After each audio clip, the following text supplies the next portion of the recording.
Mayong buntag mga kaigsuonan o happy Sabbath.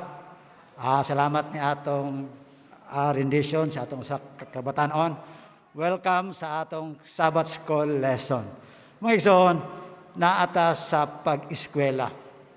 O akong tasabtan nga lahi ang atong pagsabot sa pag-eskwela sa balaang sa eskwela sa Batika kay bisan og di ta mutuon, bisag di ta nakasabot, okay ra.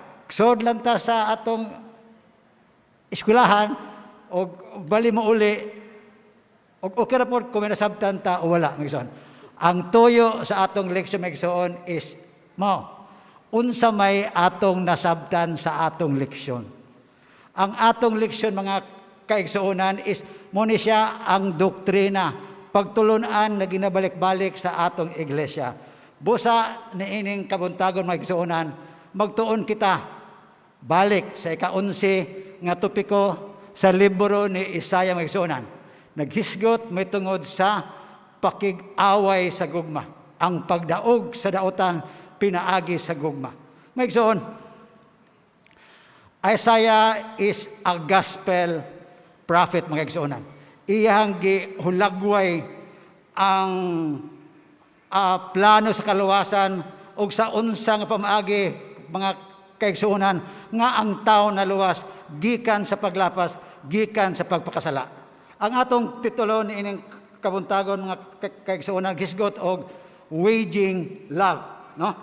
Kung sa tan-aw nato ang dictionary mga kaigsuonan, it connotes war or marching or campaign. Meaning waging love is engaged in love. Meaning makigsangka pinaagi sa gugma nga dili mo atras bisan pa man og pigado. Waging also implies pursue love, meaning mapinadayunon nga gugma nga dili mo ikyas, dili mo give up bisan pa man sa mga sitwasyon nga daw wala na klaro, no?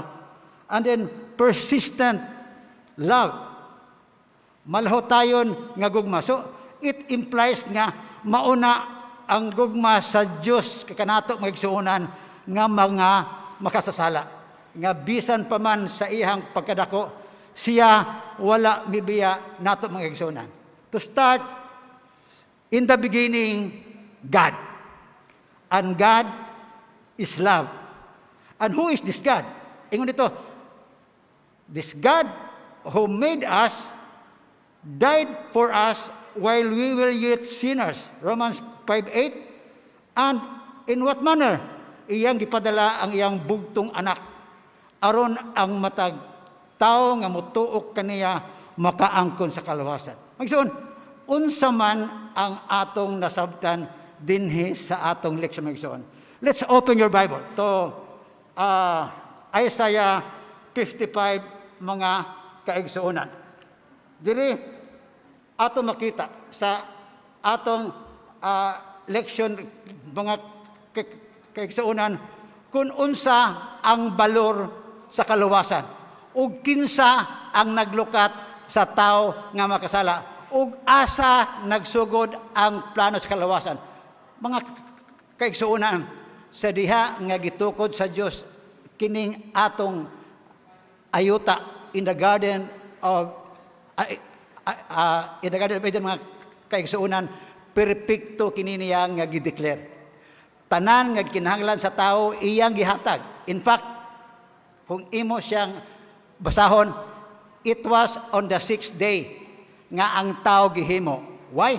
Because God prepares everything aron ang tao malipayon, hapsay, hanay, kumplito nga iyahang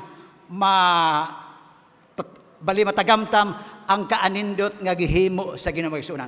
Wala na gyud siya pangayoon, wala na gyud siya palangitaon except nga there was a command na of all the tree in the garden imong makaon but not any fruit or fruit in the midst of the garden. Gitudlo ang kahoy, kana kahoya, ayago ka mukaon diha kay sa panahon nga mukaon ka mamatay ka. But yet in what mysteries on in what kalibog sa ulo ni Iba mga igsuunan, chapter 3 of Genesis, ang tao nakasala. Why? Because Satan is present on this earth. And what he does, iyahang gilingla ang tao mga igsuunan. Fake news. Ingon ang Diyos, at the moment you eat of this fruit, you will die. But Satan answered, no, Eve, kaon, you will not surely die. Meaning, kining battle of the minds, kining pakig-away sa mga balita mga igsuon nga naay bakak o naay tinuod, right there in the Garden of Eden, diha na siya nagsugod. And it was orchestrated by Satan, who is the author of deception. Muna, ato mabasa sa Mateo 24 nga, magbantay kamo, nga dili kamo malingla ni ining katapusan mga adlaw. So, ato nakita nga, sa diha nga ang tao nakasala, God intervene. In what manner? Wala niya gidilit ang tao. Atong usbon ng tao, kaya nagkamali man ta, ato ni siyang papa, maghimo tag-otro. No. He demonstrated His love by what? Genesis 3:16 is an assurance nga adunay manluluwas, dili lang basta-bastang manluluwas, dili anghel kundi mismo ang atong magbubuhat. God Himself, the Son of God, offered His life aron ta maluwas. Dili ato makita nga ang plano sa kaluwasan mga kaigsuunan, it cost the life of Jesus. Apan libre nga ihatag dinhi sa ato. Isaiah 55 verse 1 to 5 atong basahon mga kaigsuunan na ay okay. Diri. Di ko kabasa. I will open my Bible diri sa Isaiah 55. Diri nagaingon, come all who are thirsty, come to the water, and you who have no money, come buy and eat. Come buy wine and milk without money and without cost. Why spend money on what is not bread, and your labor on what does not satisfy? Listen to me, and eat what is good, and you will delight in the riches of fare. Give ear and come to me. Listen that you may live. I will make an everlasting covenant with you, my faithful love promised to David. Maigsoon, diri atong nakita nga ang Dios nag-awhag kanato. Nag-awhag nga mupalit kita sa iyahang gi-offer. Mupalit kita sa pagkaon nga walay gamit og kwarta maigsoon. Libre. Mupalit kita, come, buy, bisan ang walay kwarta maigsuonan. What does it mean maigsuon? It implies sa espirituhanon nga aspeto mga kaigsuonan, si Jesus mao ang tinapay sa kinabuhi.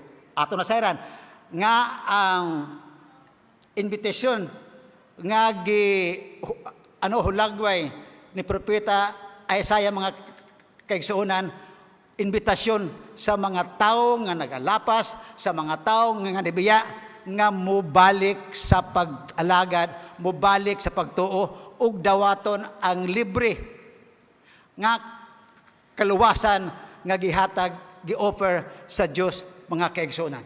Ato na sayran, Episodos 8 versikulo 9 nga ang grasya kita naluwas pinaagi sa grasya, dili pinaagi sa atong binuhatan mga igsuonan, kundili pinaagi sa kaluoy sa Dios. Unsa ang gusto ipasantop sa Dios sa ato ang mga kaigsuonan? Come, buy without money and without cost.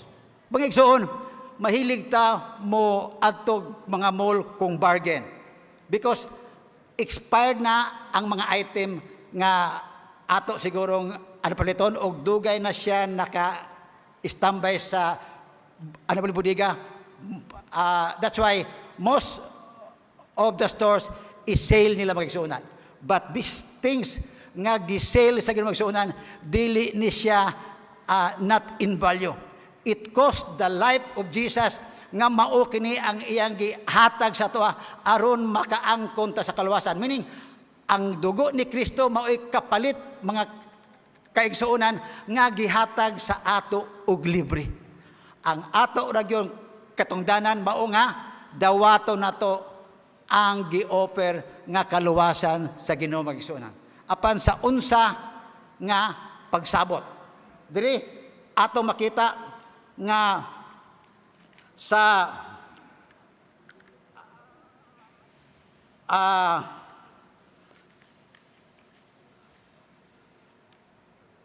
okay, it says nga, if you come to follow me, you have to deny yourself and carry your cross, mga igsuunan. Meaning, ang pagdawat nato sa libre nga grasya sa Diyos, mga igsuunan, it doesn't mean nga walay kapalit sa atong kagalingon.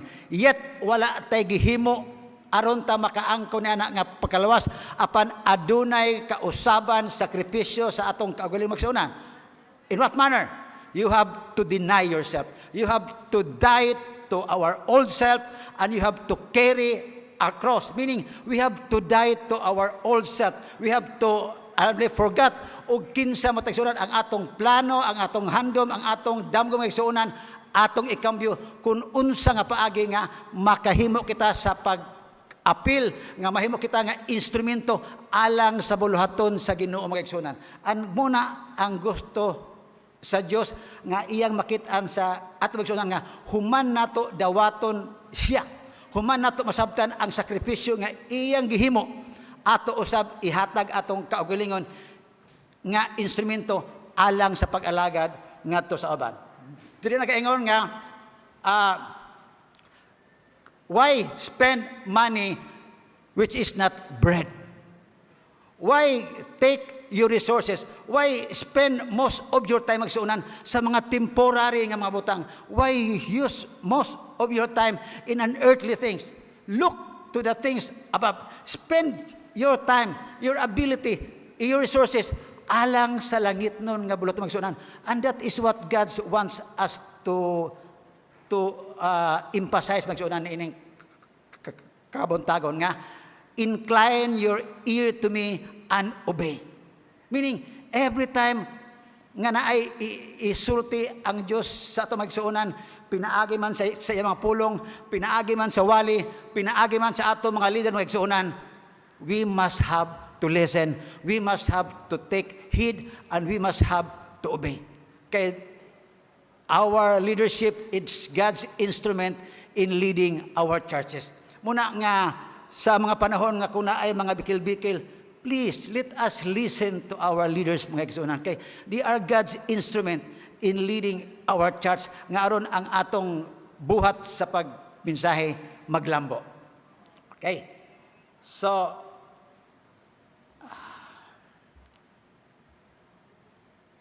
next, okay? Dili. Buying without money, without a credit card, without checks, without bank transfer. How can it be? Effectively, salvation is available to us for free. God does not want anything in return, for it is free. However, we must buy it. It is not worthless, but priceless. It had a high cost, and we want it. We must value it, want it, and ask for it, mga igsuunan. Meaning, gi-offer sa Ginoo mga igsuunan apan tagaan nimo og dakong pagtagad. That's the point nga gusto ipasabot sa Dios mga igsuunan nga ang tagaan nato og bili ang sakripisyo nga iyahang gi-offer sa matag usa kanato mga kaigsuunan. Next, Isaiah 55 verse 7 and 8. Dili nagaingon? Your thoughts, dire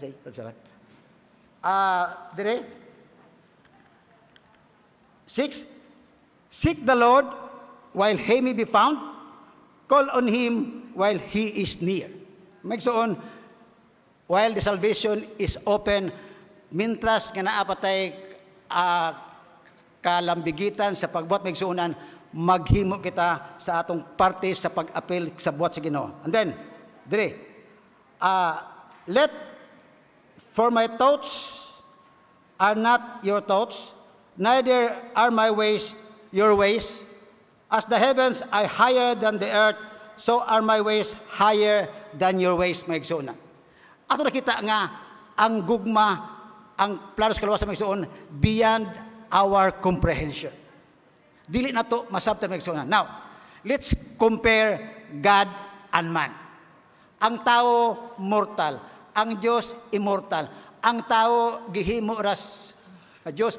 Ang Diyos, ang magbubuhat.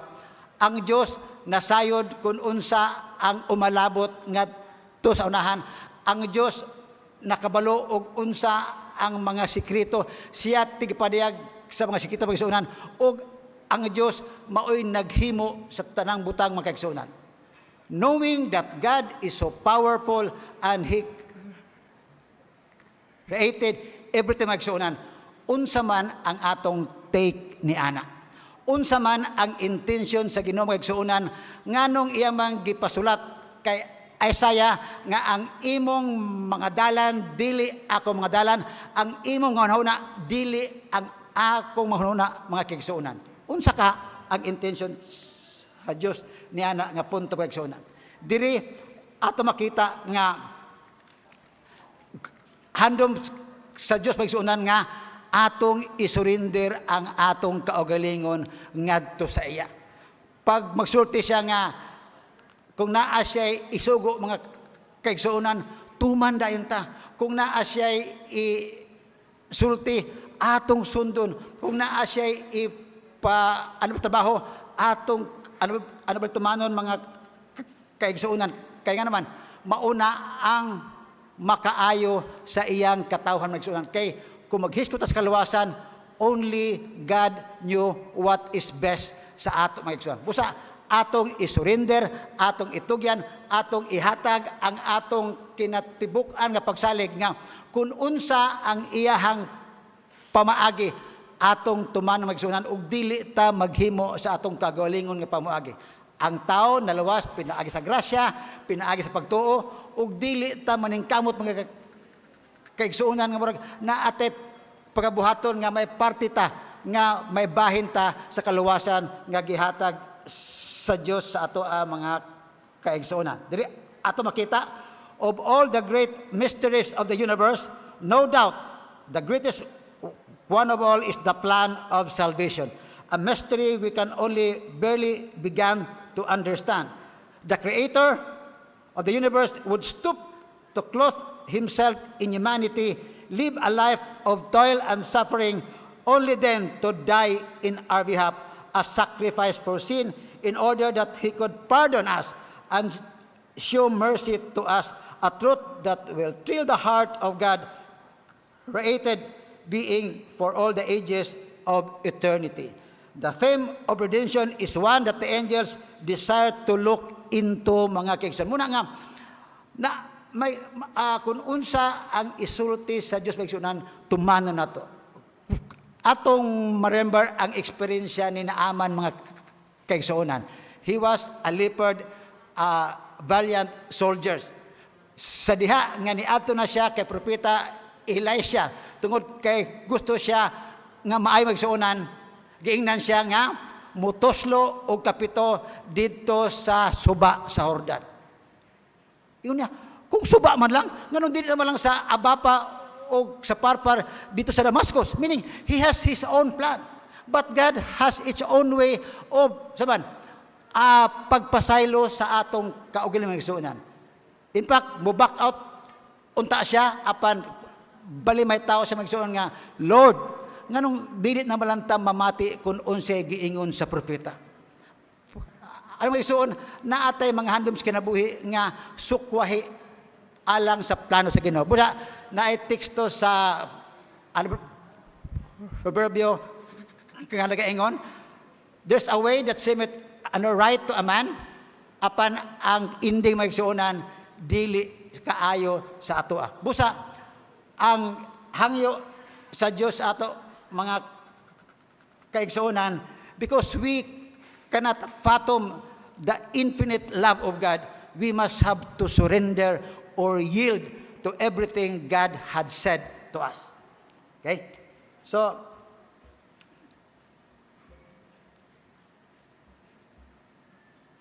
okay. Now, Isaiah 58, mga igsuonan, naghisgot pagungod sa pagka mapainobsanon, afflict sa atong kaugalingon, pag fasting, aron atong ipakita kung unsa ang atong pag-alagad sa Ginoo kaigsuonan. Apan diri ato makita nga naay mga pagpuasa nga wala nakalipay sa Dios pagkaigsuonan. Isaiah 58 is a setting on the Day of Atonement. Ato sa nasayran nga every year na kinatawag every 10th day of the 7th month is a day of atonement.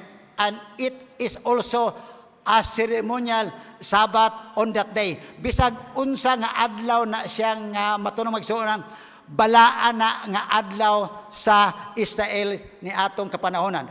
10 days bago na siya maabot, ang mga tao, kanalan nga, andam na siya mo atubang diha sa iyang Diyos, tungod kay magdeterminar ang kapasayloan nga ilang naangkon sa inadlaw-adlaw nila nga paghalad sa pagsulod sa pinakabalaan nga dapit sa high priest mga igsuonan. So, fasting is a required on this day, and no other requirement sa pag-puasa ang gi-require sa Diyos pagigsuonan.